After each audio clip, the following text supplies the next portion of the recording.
Hi guys, it's story time again. Got my little buddy Luna here. She's very inquisitive, so as soon as I sit down, she feels the need to come snoop to see what I'm doing. So I thought you could see her. You can say, hi. Oh, hi Luna. Hi. Hi. Anyways, we have a story. Today's story is a follow-up to one I've already read by one of my favorite children's authors. It's by Julia Donaldson again. And I wonder if you remember, ooh, Luna went running fast. Anyways, I wonder if you remember what story she wrote. Her dad is very well known. A little sneak peek. Today we are reading The Gruffalo's Child by Julia Donaldson. Here we go. The Gruffalo said that no Gruffalo should ever set foot in the deep dark wood. Why not? Why not? Because if you do, the big bad mouse will be after you. I met him once, said the Gruffalo. I met him a long, long time ago. What does he look like? Tell us, Dad. Is he terribly big and terribly bad? I can't quite remember, the Gruffalo said.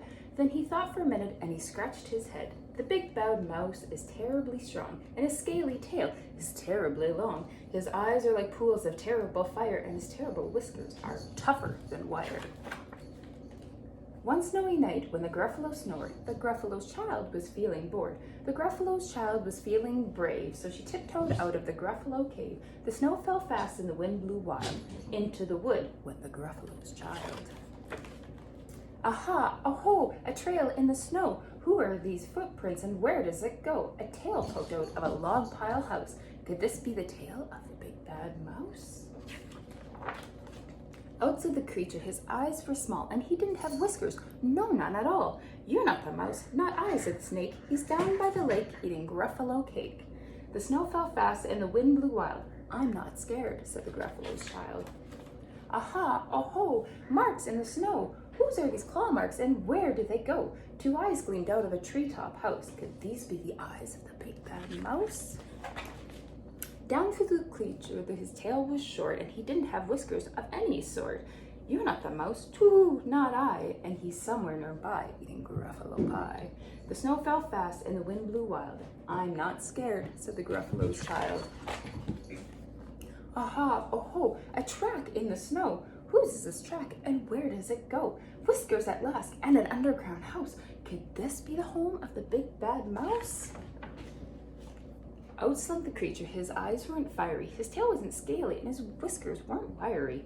You're not the mouse, oh no, not me, he's under a tree, drinking Gruffalo tea. It's all a trick, said the Gruffalo's child, as she sat on a stump where the snow lay piled.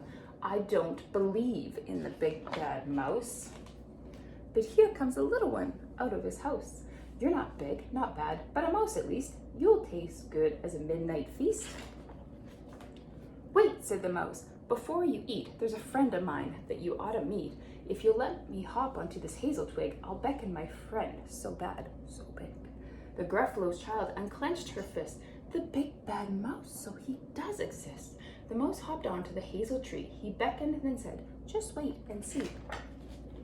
Out came the mouse, it was bright and round. Oh, out came the moon. Out came the moon, it was bright and round. A terrible shadow fell onto the ground. Who is this creature so big, bad, and strong? His tail and his whiskers are terribly long. His ears are enormous, and over his shoulder he carries a nut as big as a boulder. The big bad mouse, yelled the Gruffalo's child. The mouse jumped down from the twig and smiled. Aha, oh-ho, prints in the snow. Whose are these footprints? Where did they go? The footprints led to a Gruffalo cave, where the Gruffalo's child was a bit less brave. The Gruffalo's child was a bit less bored. And the Gruffalo snored and snored and snored. The end. So, you've met the Gruffalo. Now you've met the Gruffalo's child.